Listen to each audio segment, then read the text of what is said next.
Haleluya, haleluya, haleluya. Shalom saudaraku. Mazmur 119 ayat 105. Firman Bapa Pelita, bagi kakiku terang, bagi setiap jalan-jalanku.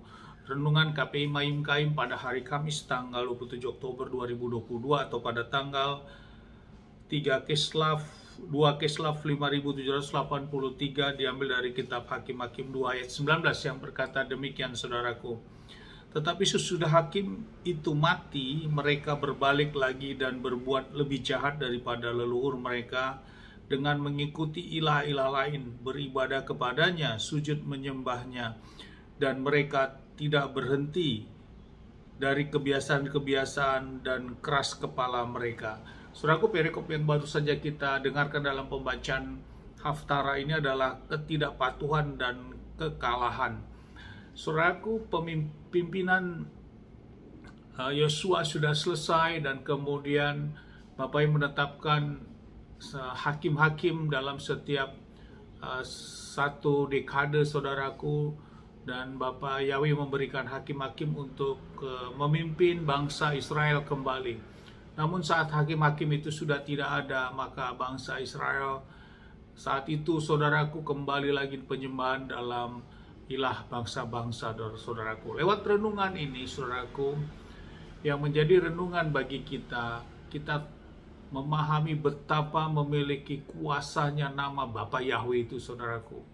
Dan saat nama Bapa Yahweh itu tidak lagi tersebut dan itu memiliki spirit sehingga mempengaruhi terhadap bangsa Israel.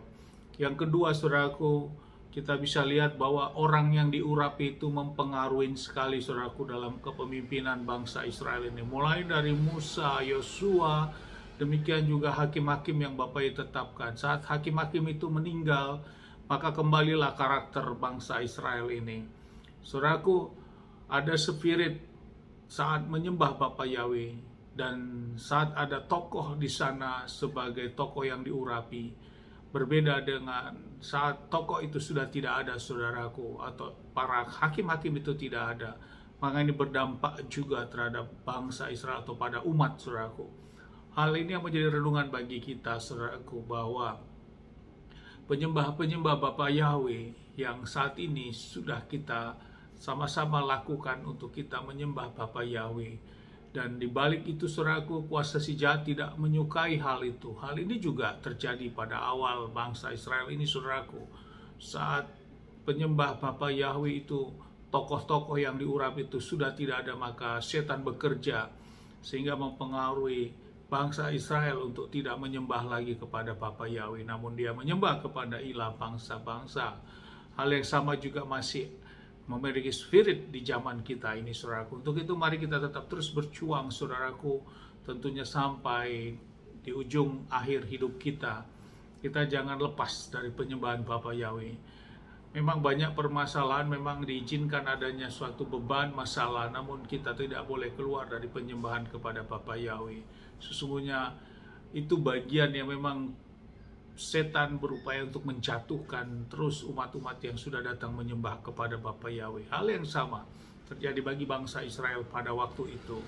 Saat mereka tidak ada lagi dalam penyembahan kepada Bapa Yahweh, mereka masuk dalam penyembahan kepada ilah bangsa-bangsa. Mari tetap teguh saudaraku, mari tetap kuat untuk menjalani kehidupan ini. Jangan lepaskan iman kita yang sudah benar dan sungguh-sungguh benar bersama Bapa Yahweh di dalam Adonai Yeshua HaMashiach. Amin, haleluya. Dari tempat ini mari sama berdoa. Bapa yang memberkati kita semua dimanapun kita berada. Bapa yang menyinari wajahnya kepada kita, berikan kita kasih karunia. Bapa yang menghadapkan wajahnya kepada kita, berikan kita damai sejahtera. Apapun yang kita kerja lakukan sepanjang hari, semuanya menjadi berhasil dan kita orang percaya kepada Bapa Yahweh bersama Adonai Yeshua HaMashiach mendapat keselamatan yang pasti dalam hidup kita. Amin, haleluya. Salam saudaraku.